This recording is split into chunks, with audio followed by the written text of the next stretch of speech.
श्री रामकृष्ण लीला प्रसंग साधक भाव 12वां अध्याय।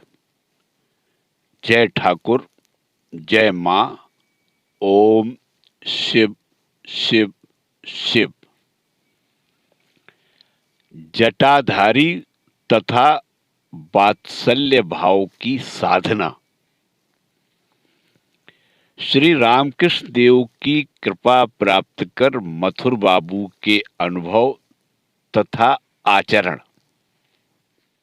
सन 1861 के अंत में पुण्यवती रानी रासमणी के दिवंगत होने के बाद भैरवी श्रीमती योगेश्वरी का दक्षिणेश्वर काली मंदिर में आगमन हुआ था।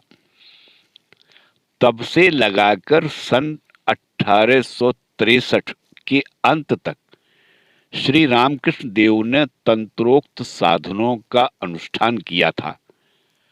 हम पहले ही कह चुके हैं कि उस समय प्रारंभिक काल से ही मथुर बाबू देव सेवा का पूर्ण अधिकार प्राप्त कर धन्य हुए थे और उससे पहले ही बारंबार परीक्षा कर देखने के फलस्वरूप मथुर बाबू को श्री रामकृष्ण देव के अदृष्ट पूर्व ईश्वरानुराग, संयम तथा त्याग वैराग्य के संबंध में दृढ़ निश्चय हो चुका था, किंतु आध्यात्मिकता के साथ ही साथ उनके अंदर कभी कभी उन्मत्तता रूप रोग का संयोग होता है या नहीं, इस बात का वे कोई निश्चय नहीं कर पाए थे। तंत्र साधना के समय उनके मन में यह संशय पूर्ण रूपेण दूर हो गया।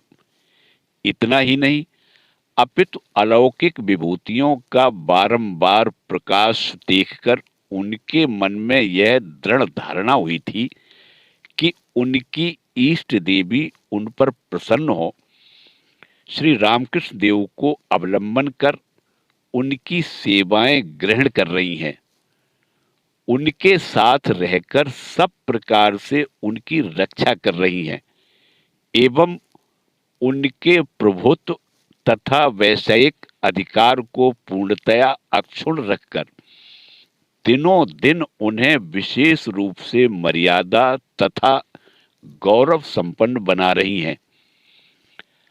मथुर बाबू उस समय जिस कार्य में हाथ लगाते थे उसी में उन्हें यश मिलता था तथा श्री रामकृष्ण देव की कृपा प्राप्त कर अपने को विशेष रूप से दैव सहाय संपन्न अनुभव किया करते थे।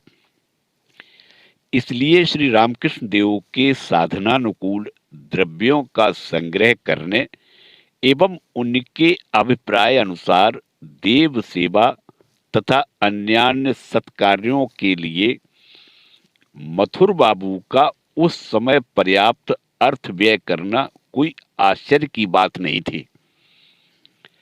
साधना की सहायता से श्री रामकृष्ण देव में आध्यात्मिक शक्ति का नित्य प्रति जितना विकास हो रहा था, उनके श्री चरणाश्रित मथुर बाबू के अंदर भी उतना ही समस्त विषयों में बल, साहस तथा उत्साह बढ़ने लगा था।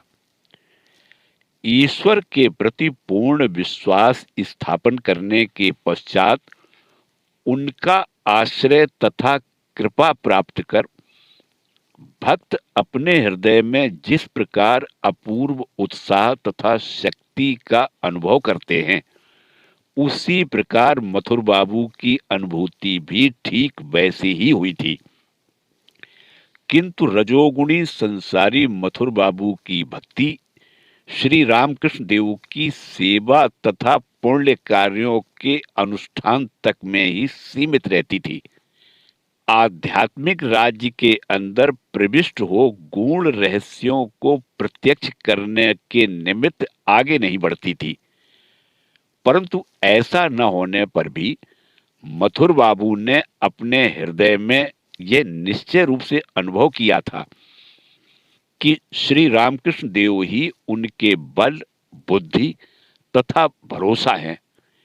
वे ही उनके इस जन्म तथा परजन्म के सहायक हैं एवं उनकी वैषयिक उन्नति तथा मर्यादा प्राप्ति के मूल कारण भी वे ही हैं। मथुर बाबू का अन्न मेरु व्रत का अनुष्ठान। श्री रामकृष्ण देव की कृपा प्राप्ति के द्वारा मथुर बाबू ने अपने को जो विशेष महिमान्वित अनुभव किया था, उसका परिचय उनके तत्कालीन कार्यों से हमें देखने को मिलता है। रानी रासमणी का जीवन वृतांत नामक बंगला ग्रंथ से पता चलता है कि उस समय सन 1864 में उन्होंने अत्यंत व्यय साध्य अन्न मेरु व्रत का अनुष्ठान किया था। हृदय कहता था कि उस व्रत के समय ब्राह्मण पंडितों को प्रचुर मात्रा में सोने चांदी के अतिरिक्त 1000 मन चावल तथा 1000 मन तिल दान किया गया था तथा सहचरी नामक प्रसिद्ध गायिका का कीर्तन, राजनारायण जी का चंडीगान तथा धार्मिक नाटक आदि के द्वारा दक्षिणेश्वर काली मंदिर कुछ दिन के लिए उत्सव क्षेत्र में परिणत हुआ था। इन गायक गायिकाओं का भक्ति रसपूर्ण संगीत सुनकर श्री रामकृष्ण देव को बारंबार भाव समाधि में मग्न होते देख श्री मथुरानाथ जी ने श्री रामकृष्ण देव की परितृप्ति के तारतम्य को ही उन गायकों के गुणोत्कर्ष के आंकने का साधन माना था तथा उन लोगों को बहुमूल्य दुशाला, रेशमी वस्त्र और प्रचुर धन पारितोषिक के रूप में प्रदान किया था। वेदांती पंडित पद्मलोचन जी के साथ श्री रामकृष्ण देव की भेंट। पूर्वोक्त व्रतानुष्ठान के कुछ काल पूर्व बर्दवान राज के प्रधान सभा पंडित श्री पद्मलोचन जी के गंभीर पांडित्य तथा अभिमान शून्यता की बात सुनकर श्री रामकृष्ण देव उन्हें देखने गए थे। श्री रामकृष्ण देव कहते थे कि अन्न मेरु व्रत के उपलक्ष्य में आयोजित पंडित सभा में पद्मलोचन जी को लाने तथा उन्हें दान देने के निमित्त मथुर बाबू का विशेष आग्रह हुआ था। श्री रामकृष्ण देव के प्रति उनकी अविचल भक्ति की बात सुनकर मथुर बाबू ने उनको आमंत्रित करने के लिए हृदय को भेजा था, पर विभिन्न कारणों से उस आमंत्रण को स्वीकार करना भी पद्मलोचन जी के लिए संभव नहीं हुआ था। पंडित पद्मलोचन जी की चर्चा हमने अन्यत्र विस्तार पूर्वक की है। श्री रामकृष्ण देव के वैष्णव मतानुकूल साधनों में प्रवृत्त होने के कारण। तांत्रिक साधनानुष्ठान के पश्चात श्री रामकृष्ण देव वैष्णव मत के साधनों की ओर आकृष्ट हुए थे। निरीक्षण करने पर इसके कुछ स्वाभाविक कारण प्राप्त होते हैं। प्रथम तो यह कि भक्तिमती ब्राह्मणी वैष्णव तंत्रोक्त पंच भावाश्रित साधनों में स्वयं पारंगत थी तथा उन भावों में से किसी एक का आश्रय लेकर बहुत दिनों तक वे उसमें तन्मय रहती थी। नंद रानी श्री यशोदा के भाव में तन्मय हो बाल गोपाल ज्ञान से श्री रामकृष्ण देव को भोजन कराने की बात इससे पहले कही जा चुकी है। अतः वैष्णव मतानुकूल साधनों में उनका श्री रामकृष्ण देव को उत्साह प्रदान करना कोई आश्चर्य की बात नहीं है। दूसरा कारण यह है कि वैष्णव कुल में जन्म लेने के कारण श्री रामकृष्ण देव के लिए वैष्णवीय भाव साधना में अनुरक्त होना स्वाभाविक ही था। कामारपुकुर क्षेत्र में ये साधन विशेष रूप से प्रचलित रहने के कारण बाल्यावस्था से ही श्री रामकृष्ण देव को उनके प्रति श्रद्धा संपन्न होने का सुयोग प्राप्त था। तीसरा तथा सबसे अधिक विशिष्ट कारण यह है कि श्री रामकृष्ण देव के भीतर आजीवन पुरुष तथा स्त्री इन दोनों स्वभावों का अदृष्टपूर्व संयोग देखने को मिलता था। उनमें से एक के प्रभाव के कारण वे सिंह सदृश निर्भीक, विक्रमशाली, सब विषयों में कारणान्वेषी तथा कठोर पुरुष प्रवर के रूप में दिखाई देते थे तथा दूसरे का विकास होने पर ललना सुलभ, कोमल, कठोर स्वभावशील बनकर अपने हृदय से जगत के समस्त पदार्थ तथा व्यक्तियों को वे देख रहे हैं तथा उनकी नाप तौल कर रहे हैं, ऐसा प्रतीत होता था। इसी कारण से उनके लिए स्वभावतः ही कुछ विषयों के प्रति तीव्र अनुराग तथा कुछ के प्रति विराग उपस्थित होता था तथा भावावेश में अनेक दुखों को सहर्ष से स्वीकार करने को वे तैयार रहते थे, किंतु भाव रहित अवस्था में साधारण व्यक्ति की तरह कोई कार्य नहीं कर पाते थे। वात्सल्य तथा मधुर भाव की साधना से पूर्व श्री रामकृष्ण देव के अंदर स्त्री भाव का उदय।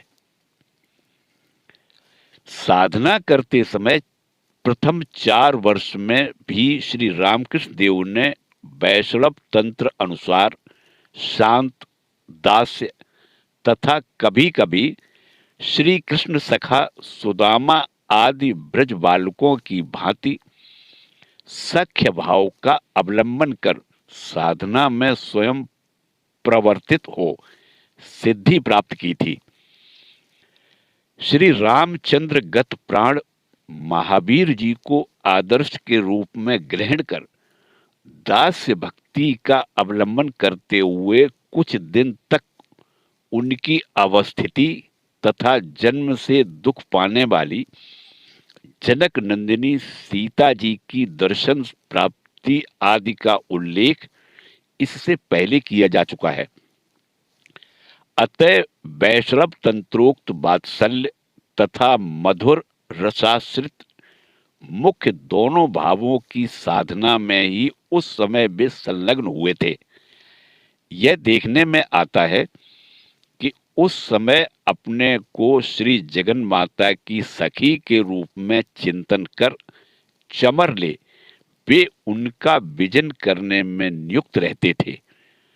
शरतकालीन देवी पूजन के समय मथुर बाबू के कलकत्ता स्थित भवन में उपस्थित हो रमणी सदृश वेशभूषा धारण कर वे कुल वधुओं के साथ देवी दर्शन किया करते थे तथा स्त्री भाव के प्राबल्य से इस बात को भूल जाते थे कि वे स्वयं पुरुष देह विशिष्ट हैं। जिस समय हम लोगों ने दक्षिणेश्वर में श्री रामकृष्ण देव के समीप जाना प्रारंभ किया था, उस समय भी कभी कभी उनके अंदर हमने स्त्री भाव का उदय होते देखा है, किंतु उस समय उनका वह भावावेश साधन काल की तरह दीर्घ स्थायी नहीं होता था और तदनुरूप होने की कोई आवश्यकता भी नहीं थी, क्योंकि स्त्री पुरुष स्वभावानुकूल समस्त भावों तथा उन दोनों के अतीत अद्वैत भाव के अनुसार इच्छानुरूप अवस्थान करना श्री जगदम्बा की कृपा से उस समय उनके लिए सहज साध्य हो चुका था तथा उनके समीप उपस्थित प्रत्येक व्यक्ति के कल्याणार्थ उनमें से किसी भी भाव में अपनी इच्छा अनुसार जब तक चाहें वे अवस्थित रहते थे। श्री रामकृष्ण देव का मानसिक गठन किस प्रकार का था, तद विषयक आलोचन।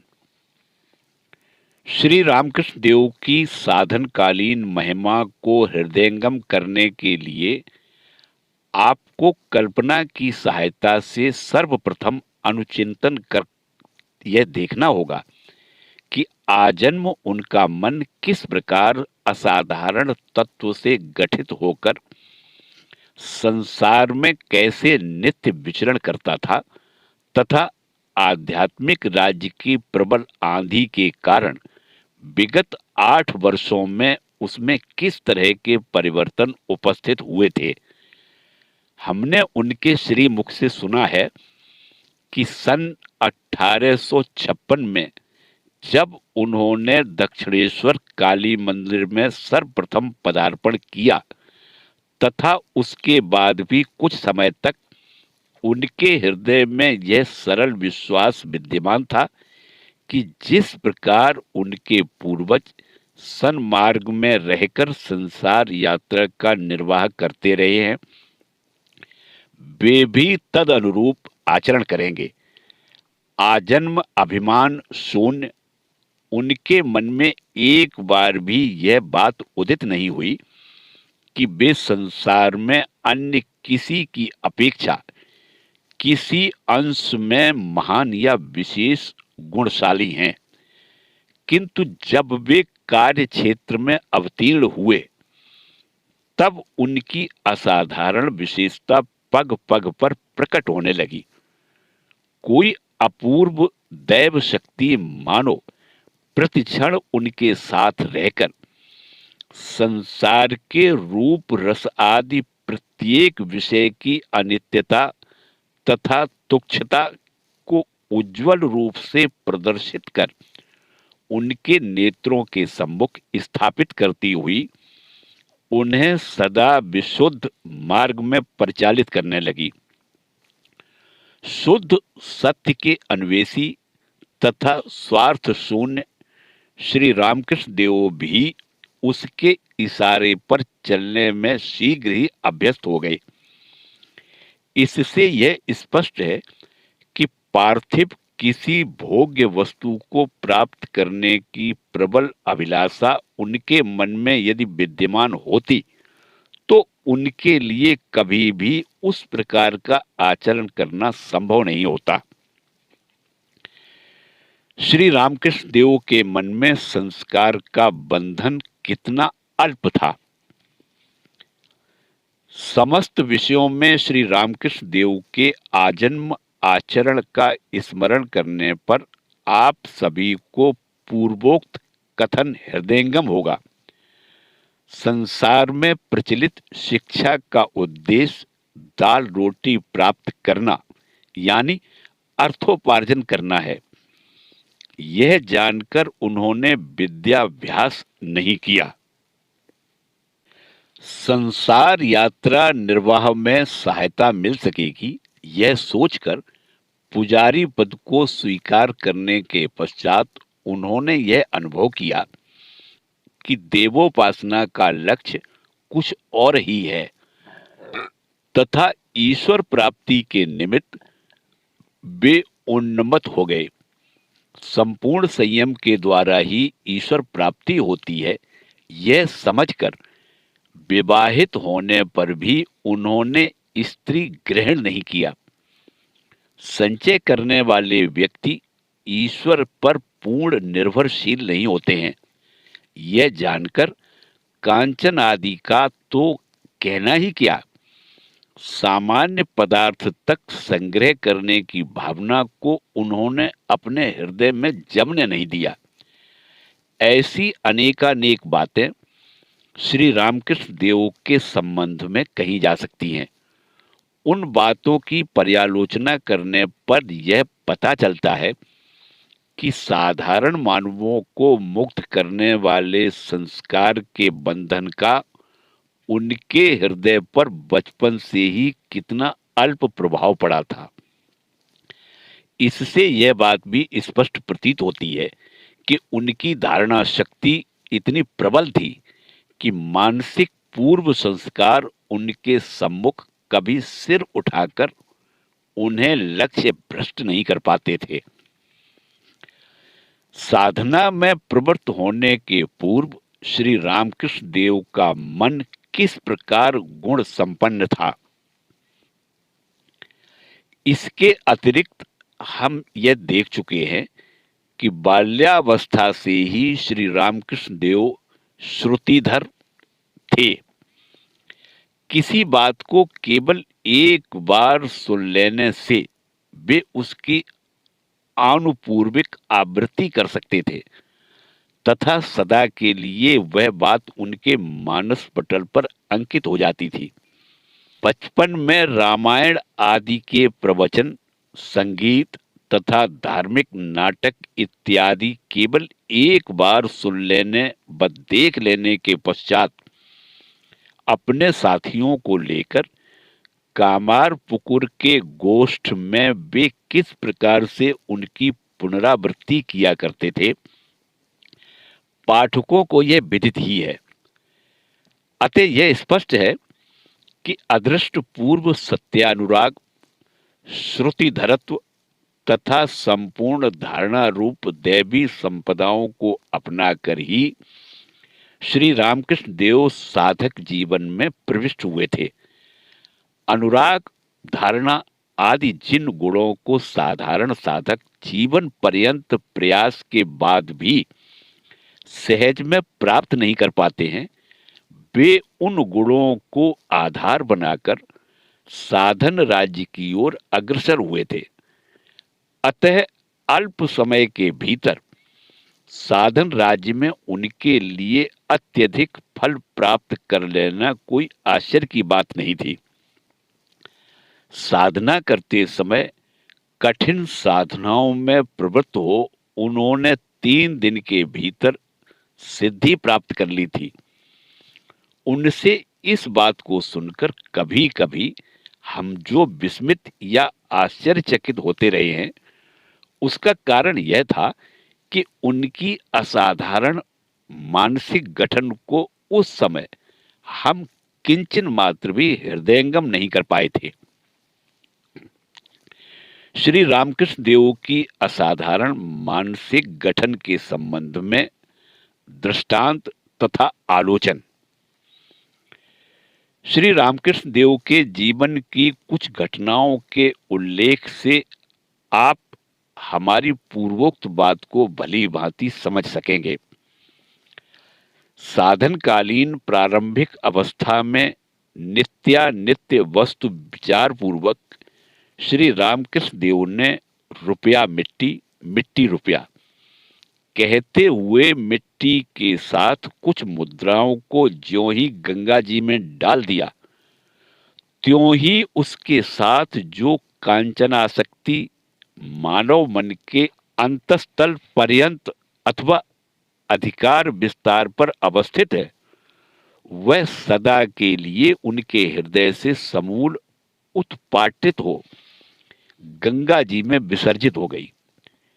साधारण लोग जहां जाने पर फिर स्नान आदि किए बिना अपने को शुद्ध नहीं मानते हैं, उस जगह को जिस समय उन्होंने अपने हाथ से साफ किया, तत्क्षण ही जन्मगत जाति के अभिमान को त्याग कर सदा के लिए उनके मन में यह दृढ़ धारणा उत्पन्न हो गई कि समाज में जिन लोगों को अस्पृश्य माना जाता है, उनसे वे किसी भी अंश में श्रेष्ठ नहीं है।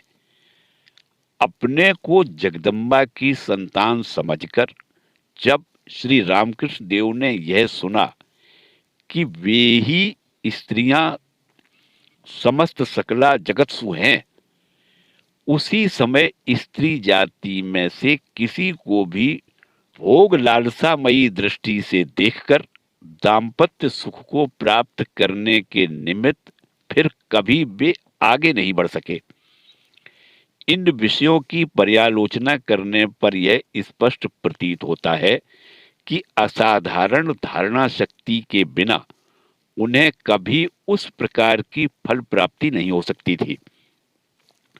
उनके जीवन की उन घटनाओं को सुनकर हम जो विस्मित होते हैं अथवा सहसा विश्वास नहीं कर पाते हैं, इसका कारण यह है कि उस समय जब हम अपने हृदय की ओर दृष्टि डालते हैं, तब हमें यह दिखाई देता है कि उपरोक्त रूप से मिट्टी के साथ मुद्राओं को सहस्र बार जल में विसर्जित करने पर भी हमारी धन आकांक्षा दूर नहीं हो सकती।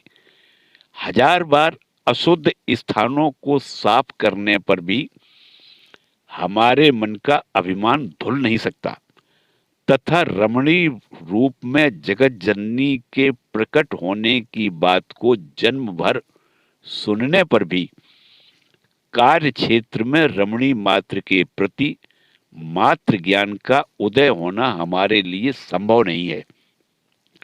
हमारी धारणा शक्ति पूर्वकृत कर्म के संस्कारों के साथ सर्वथा बेड़ी की तरह जकड़ी रहने के कारण प्रयास करने पर भी हमें उन विषयों में श्री रामकृष्ण देव की तरह सफलता नहीं मिल सकती।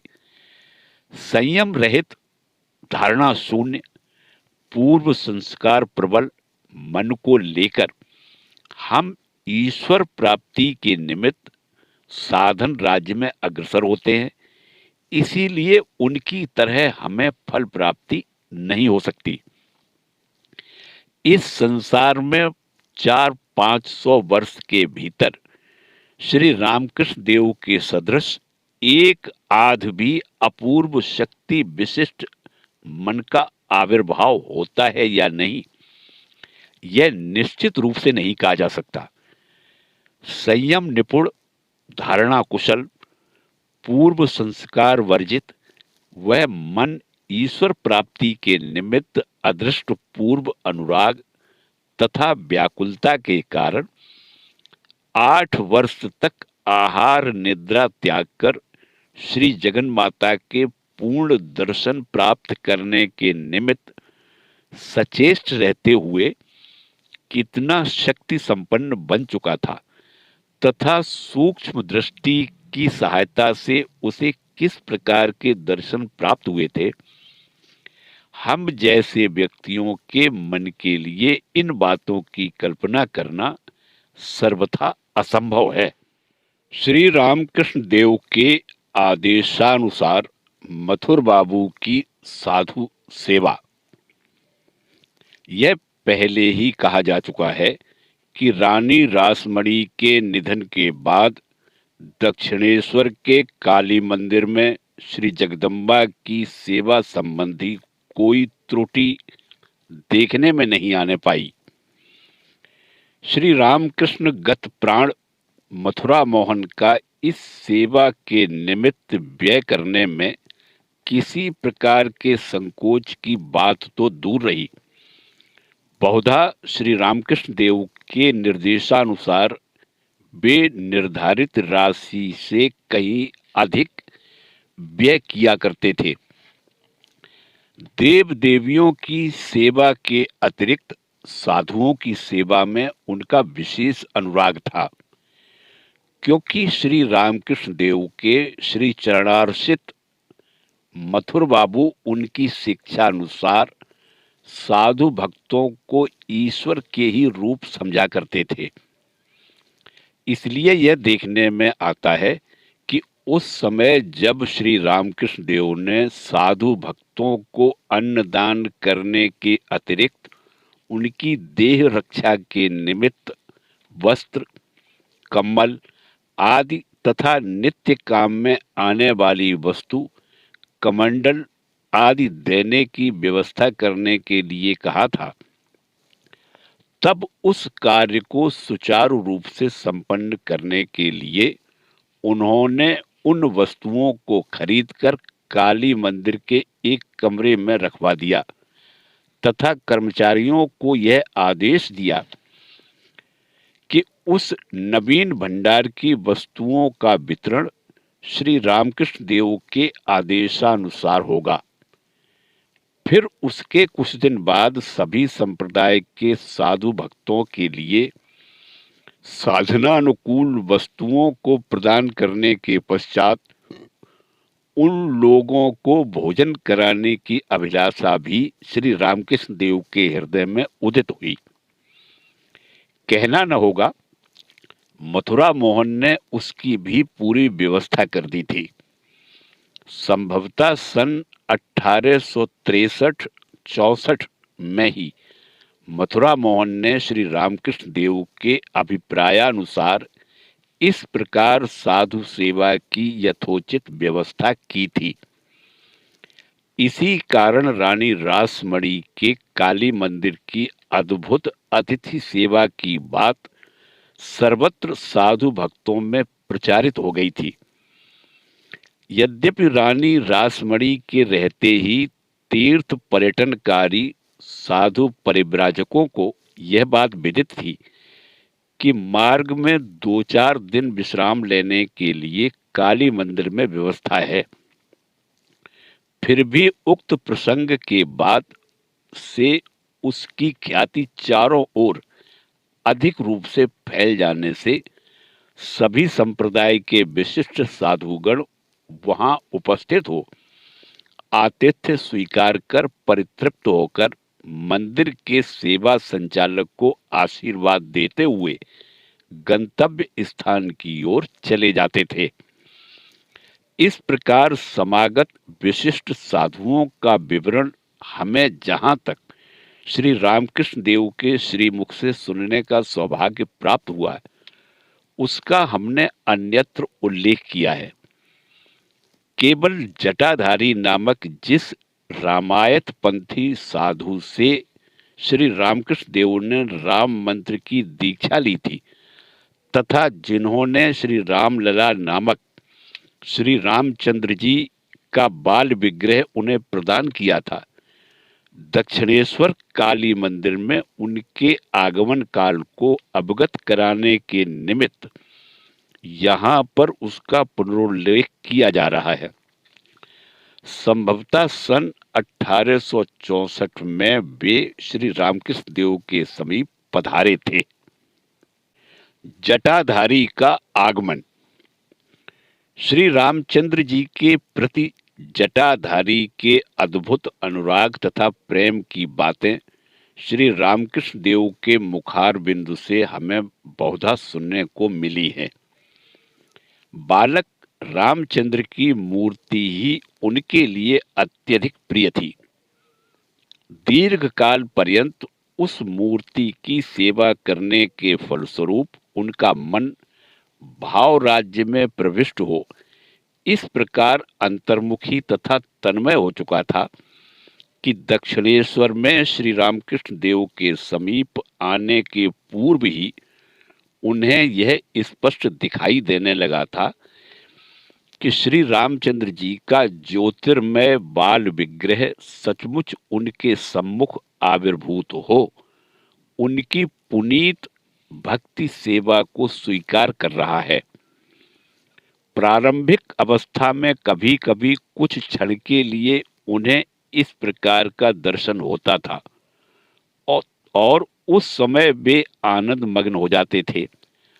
तदंतर ज्यों-ज्यों वे साधना क्षेत्र में अधिक अग्रसर होने लगे, वह दर्शन भी उनके लिए उतना ही घनीभूत होकर दीर्घ स्थायी तथा क्रमशः प्रतिदिन दिखाई देने वाले अन्यान्य विषयों के रूप में परिणत हो गया था। इस प्रकार बाल श्री रामचंद्र जी उनके नित्य सहचर जैसे बन चुके थे, जिनको अवलंबन कर उनके जीवन में इस सौभाग्य का उदय हुआ था।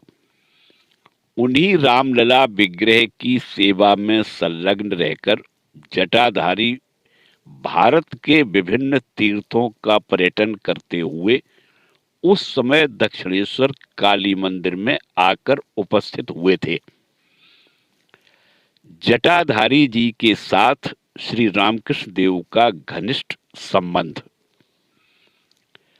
रामलला की सेवा में नियुक्त जटाधारी ने इस बात को कभी किसी से व्यक्त नहीं किया था कि उन्हें बालक रूप रामचंद्र जी की भावघन मूर्ति का सर्वदा दर्शन होता रहता है।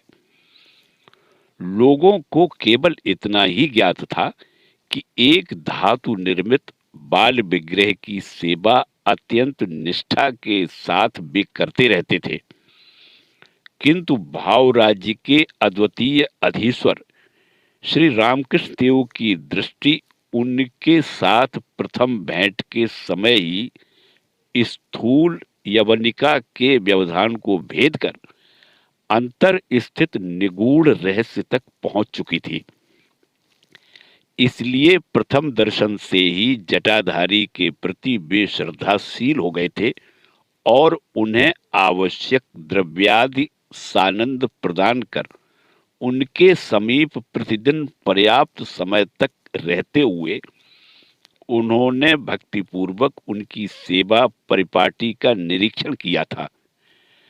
जटाधारी को जिस श्री रामचंद्र जी की भावघन दिव्य मूर्ति का सर्वदा दर्शन होता रहता था, उसी भावघन मूर्ति के दर्शन प्राप्त होने के कारण ही श्री रामकृष्ण देव ने इस प्रकार का व्यवहार किया था। इस बात का उल्लेख अन्यत्र किया गया है। इस प्रकार जटाधारी के साथ श्री रामकृष्ण देव का संबंध क्रमशः विशेष श्रद्धापूर्ण घनिष्ठता के रूप में परिणत हुआ था।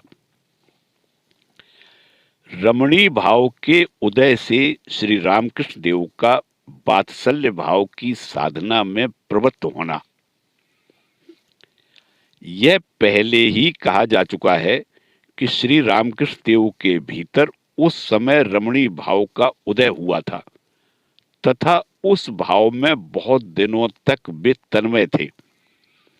मन की प्रबल प्रेरणा के फलस्वरूप अपने को श्री जगदम्बा की नित्य सहचरी समझकर बहुधा स्त्री वेश में रहना, पुष्पमाला आदि बनाकर उनकी वेशभूषा सजाना, बहुत देर तक चमर से व्यजन करना, मथुर बाबू के द्वारा नए नए गहने बनवाकर उन्हें पहनाना तथा उनकी तृप्ति के निमित्त उनके सम्मुख नृत्य गीत करना आदि में उनका अधिकांश समय व्यतीत होता था। जटाधारी के साथ वार्तालाप के प्रसंग में श्री रामचंद्र जी के प्रति भक्ति प्रीत पुनः उद्दीप्त होने के कारण उन्हें उस समय उनकी भावघन मूर्ति का दर्शन प्राप्त हुआ तथा रमणीय भाव के प्राबल्य से उनका हृदय वात्सल्य रस से पूर्ण हो उठा। माँ अपने शिशु पुत्र को देखकर जिस अपूर्व प्रीति तथा प्रेमाकर्षण का अनुभव करती है, वे भी उस शिशु मूर्ति के प्रति तद अनुरूप आकर्षण अनुभव करने लगे।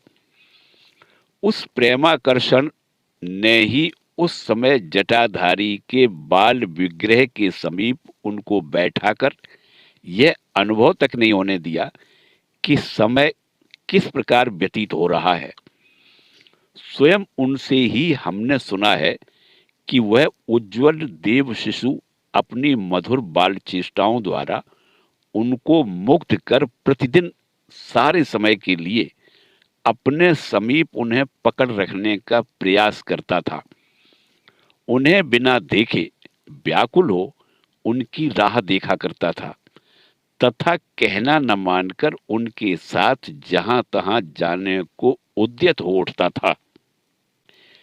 किसी भाव के उदय होने पर उसकी चरम उपलब्धि के निमित्त उनके प्रयास तथा इस प्रकार का आचरण कहाँ तक उचित है, तत्संबंधी आलोचना।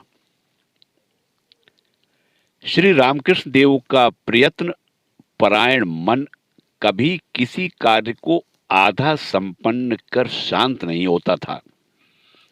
स्थूल कार्यों में प्रकटित उनका वह स्वभाव सूक्ष्म भाव राज्य के विषयों में भी उसी प्रकार दृष्टिगोचर होता था।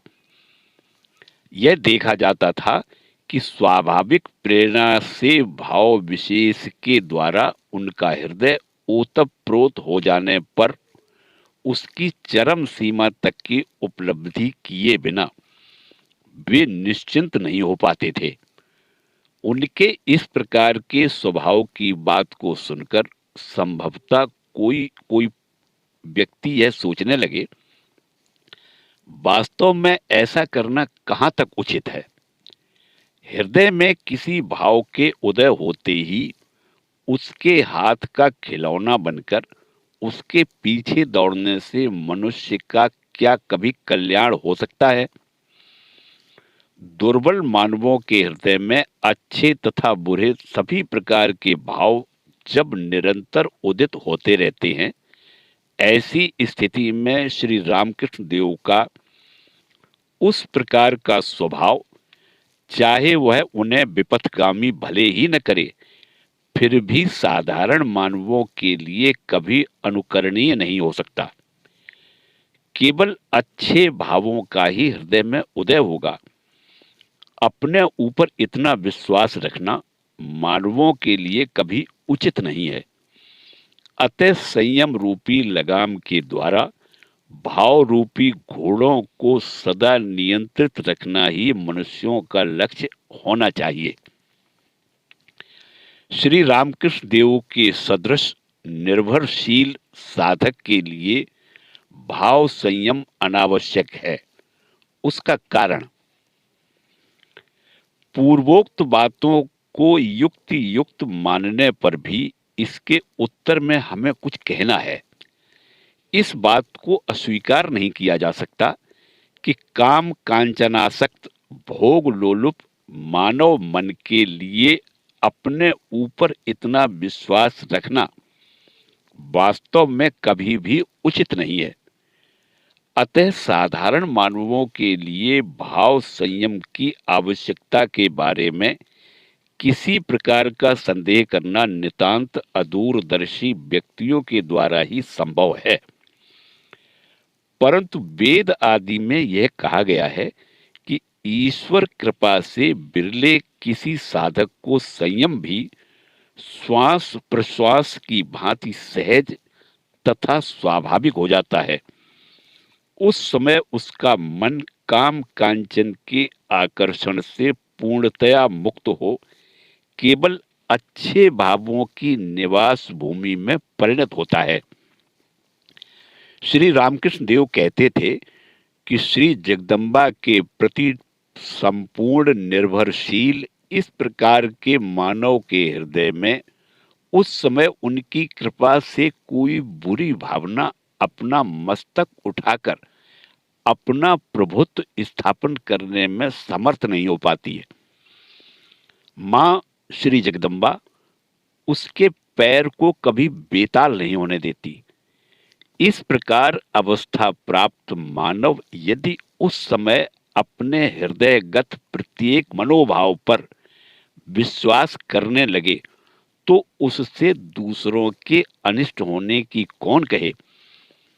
प्रत्युत उन लोगों का विशेष कल्याण ही साधित होता है, क्योंकि देहाभिमान युक्त जिस तुच्छ अहंकार की प्रेरणा से स्वार्थी बनकर संसार के समग्र भोग सुखाधिकार की प्राप्ति तक को हम पर्याप्त नहीं मानते, अपने हृदय का वह तुच्छ अहंकार ईश्वर के विराट अहंकार के अंदर सर्वथा विसर्जित हो जाने के कारण उस समय उस व्यक्ति के लिए स्वार्थ सुख की खोज करना एकदम असंभव हो जाता है।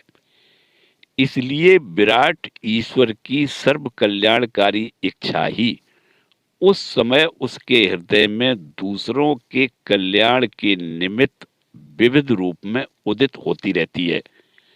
अथवा इस प्रकार अवस्था प्राप्त साधक उस समय मैं यंत्र हूं, तुम यंत्री हो, इस बात को सर्वदा अपने हृदय में यथार्थ रूप से अनुभव कर अपने हृदयगत भावों को निश्चित रूप से विराट पुरुष ईश्वर का ही अभिप्राय मानते हुए उनकी प्रेरणा अनुसार कार्य करने में किंचन मात्र भी संकुचित नहीं होता है।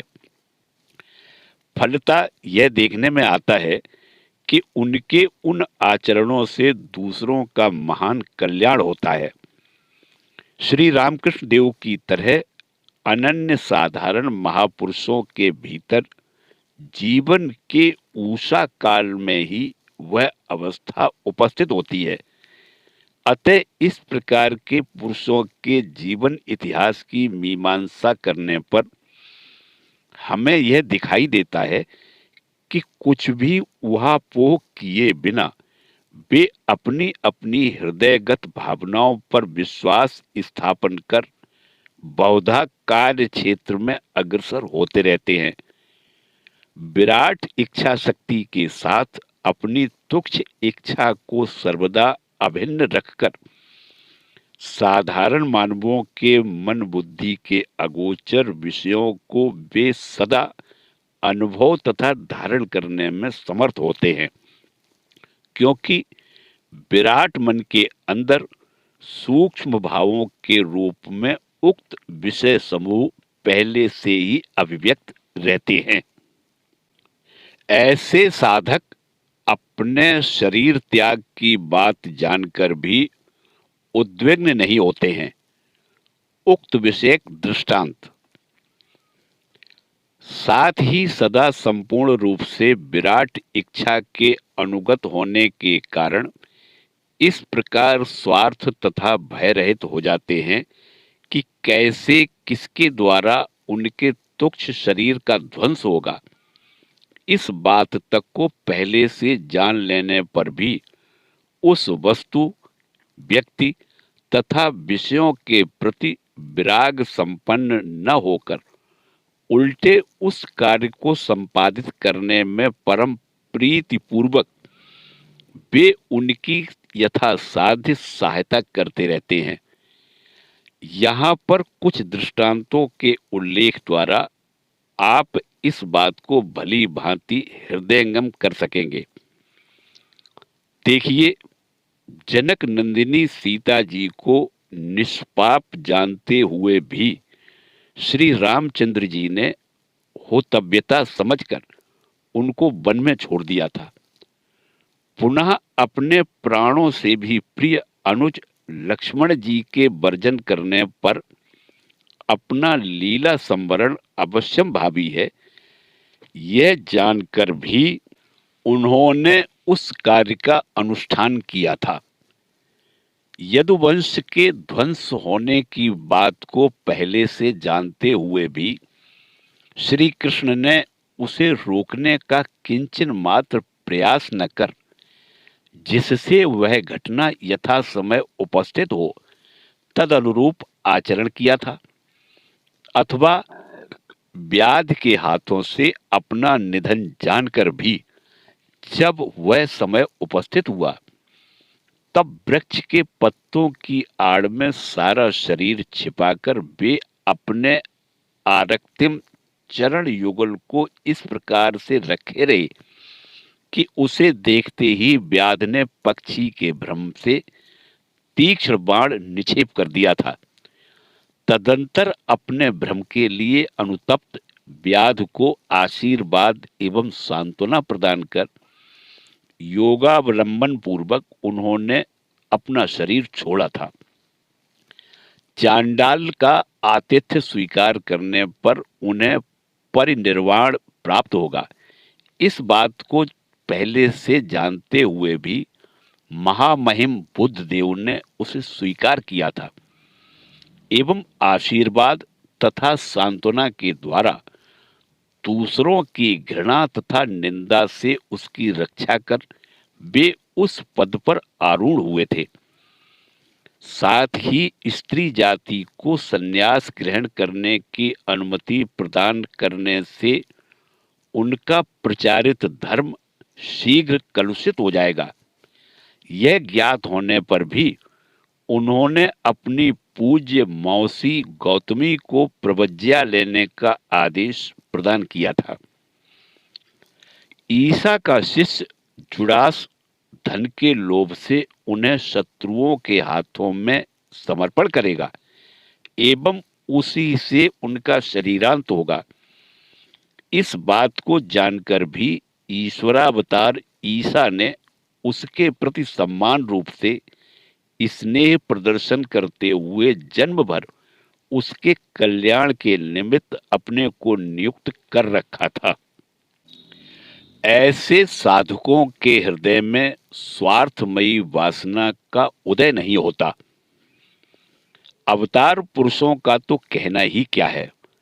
सिद्ध जीवन मुक्त पुरुषों के जीवन का आलोचन करने पर भी इस प्रकार की बहुत सी घटनाएं देखने को मिलती हैं। अवतार पुरुषों के जीवन में एक और असाधारण उद्यमशीलता तथा दूसरी ओर विराट इच्छा पर उनकी पूर्ण निर्भरता का सामंजस्य समझने के लिए यह मानना पड़ता है कि विराट इच्छा का अनुमोदन करने के कारण ही उनके भीतर उद्यम का विकास होता रहता है, अन्यथा नहीं। इससे यह स्पष्ट है कि ईश्वर इच्छा के पूर्ण अनुगामी पुरुषों के स्वार्थ संस्कार समूह एकदम विनष्ट हो जाने से उनका मन ऐसी पवित्र भूमि में उपस्थित होता है जहां उसमें शुद्धता के अतिरिक्त स्वार्थमयी भावनाएं कभी भी उदित नहीं होती, तथा उस अवस्था में पहुंचे हुए साधक निश्चिंतता के साथ अपनी हृदयगत भावनाओं पर विश्वास स्थापन कर उनकी प्रेरणा से कर्मों का अनुष्ठान करते हुए कभी भी दोष के भागी नहीं बनते। श्री रामकृष्ण देव के इस प्रकार के आचरण साधारण व्यक्तियों के लिए अनुकरणीय न होने पर भी पूर्वोक्त असाधारण अवस्था प्राप्त साधकों को उनके जीवन के संचालन में विशेष आलोक प्रदान करते रहेंगे, इसमें कोई संदेह नहीं। उस अवस्था में पहुंचे हुए पुरुषों की आहार विहार संबंधी सामान्य स्वार्थ वासना की तुलना शास्त्रों में भुने हुए बीज के साथ की गई है। अर्थात जिस प्रकार वृक्ष लता आदि के बीज दग्ध हो जाने पर उनकी जीवनी शक्ति नष्ट होकर उनमें से फिर वैसे वृक्ष लता आदि उत्पन्न नहीं हो पाते, ठीक उसी प्रकार उन पुरुषों की सांसारिक वासनाएं संयम तथा ज्ञानाग्नि में दग्ध हो जाने के कारण वे पुनः कभी उन्हें भोग तृष्णा की ओर आकृष्ट कर विपथगामी नहीं कर पाती।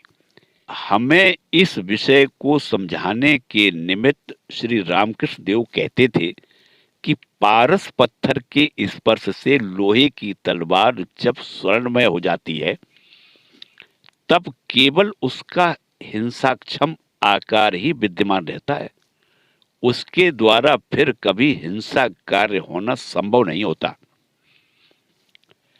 ऐसे साधक सत्य संकल्प होते हैं।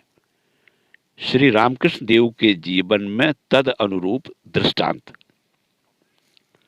उपनिषदकार ऋषियों का कथन है कि इस प्रकार के अवस्था प्राप्त साधक सत्य संकल्प होते हैं, यानी उनके हृदय में जो संकल्प उदित होते हैं वे सत्य ही होते हैं, मिथ्या कभी नहीं होते।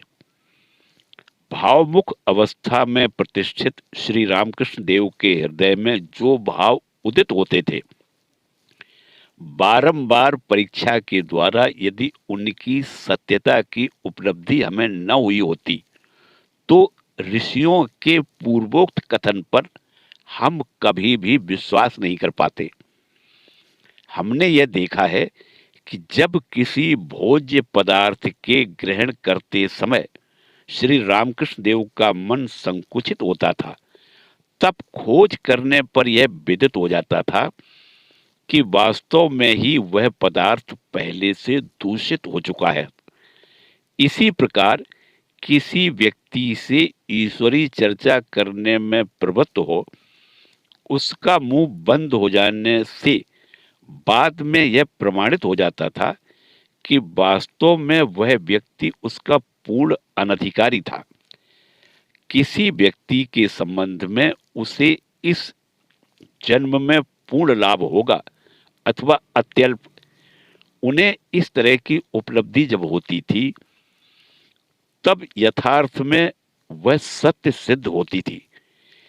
किसी को देखकर उनके मन में विशेष किसी भाव या देव देवियों के रूपों का उदय होने पर यह देखा जाता था कि वह व्यक्ति उस भाव या उस देवता का अनुगत साधक था। हृदयगत भाव की प्रेरणा अनुसार जब किसी से वे कुछ कह देते थे तब उनके उस कथन से विशेष आलोक प्राप्त कर उसका जीवन एकदम परिवर्तित हो जाता था। ऐसी कितनी ही बातें उनके संबंध में उद्धृत की जा सकती हैं। जटाधारी से दीक्षा लेकर श्री रामकृष्ण देव की वात्सल्य भाव की साधना तथा उसमें सिद्धि लाभ।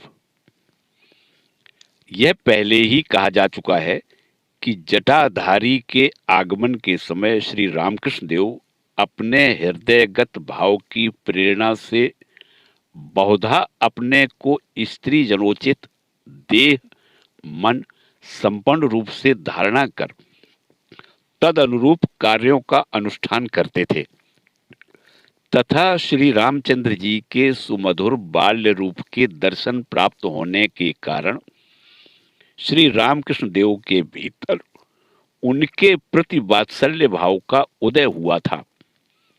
अपने कुलदेव श्री रघुवीर जी की विधिवत सेवा पूजा संपन्न करने के निमित्त बहुत पूर्व से ही वे राम मंत्र की दीक्षा ले चुके थे, किंतु उनके प्रति प्रभु के अतिरिक्त और किसी भाव से वे आकृष्ट नहीं हुए थे। उस समय श्री रामचंद्र जी के प्रति उपरोक्त नवीन भाव की उपलब्धि होने के कारण गुरुदेव के श्रीमुख से यथाशास्त्र उस भाव साधना के निमित्त उपयुक्त मंत्र दीक्षा लेकर उसकी चरम अवस्था के साक्षात्कार के लिए वे व्यग्र हो उठे थे।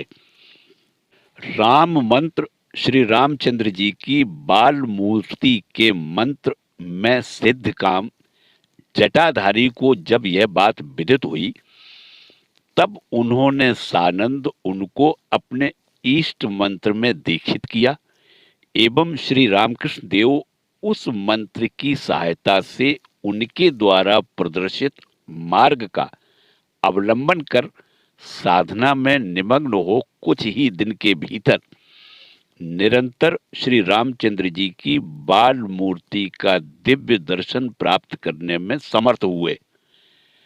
वात्सल्य भाव अनुसार निरंतर उस दिव्य मूर्ति के ध्यान में तन्मय हो उन्होंने यह अनुभव किया कि जो राम दशरथ का बेटा वही राम घट घट में लेटा, वही राम जगत पसेरा, वही राम सबसे न्यारा। अर्थात श्री रामचंद्र जी केवल दशरथ जी के ही पुत्र नहीं है, किंतु प्रत्येक शरीर को आश्रय कर जीव रूप से प्रकटित हैं। साथ ही इस प्रकार अंतर में प्रविष्ट हो जगत रूप से नित्य अभिव्यक्त रहने पर भी जागतिक समस्त पदार्थों से वे पृथक हैं। माया रहित निर्गुण स्वरूप में नित्य विराजमान है। हमने श्री रामकृष्ण देव को कई बार उपरोक्त दोहे की आवृत्ति करते हुए सुना है। श्री रामकृष्ण देव को जटाधारी का राम लला नामक विग्रह प्रदान, बाल राम मंत्र की दीक्षा प्रदान करने के अतिरिक्त जटाधारी रामलला नामक जिस बाल विग्रह की उस समय तक अत्यंत निष्ठापूर्वक सेवा किया करते थे, उसे उन्होंने श्री रामकृष्ण देव को दे दिया, क्योंकि उनसे उस जागृत मूर्ति ने तब से श्री रामकृष्ण देव के समीप रहने का अपना अभिप्राय व्यक्त किया था।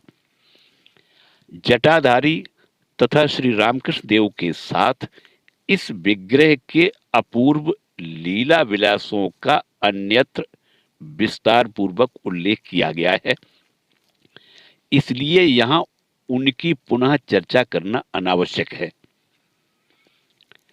वैष्णव मत की साधना के समय श्री रामकृष्ण देव को भैरवी ब्राह्मणी से कितनी सहायता प्राप्त हुई थी। वात्सल्य भाव की परिपुष्टि तथा चरमोत्कर्ष की प्राप्ति के निमित्त श्री रामकृष्ण देव जिस समय उक्त प्रकार से साधना में प्रवृत्त हुए थे, उस समय योगेश्वरी नामक भैरवी ब्राह्मणी की दक्षिणेश्वर में उनके समीप अवस्थिति की बात इससे पहले कही जा चुकी है। हमने श्री रामकृष्ण देव के श्रीमुख से सुना है कि वैष्णव तंत्रोक्त पंच भावाश्रित साधनों में भी वे विशेष विज्ञ थी। वात्सल्य तथा मधुर भाव की साधना के समय श्री रामकृष्ण देव को उनसे विशेष कोई सहायता प्राप्त हुई थी अथवा नहीं, इस संबंध में कोई बात हमने स्पष्टतया उनसे नहीं सुनी। फिर भी वात्सल्य भाव में आरूढ़ हो ब्राह्मणी प्रायः श्री रामकृष्ण देव का गोपाल रूप से दर्शन कर उनकी सेवा किया करती थी।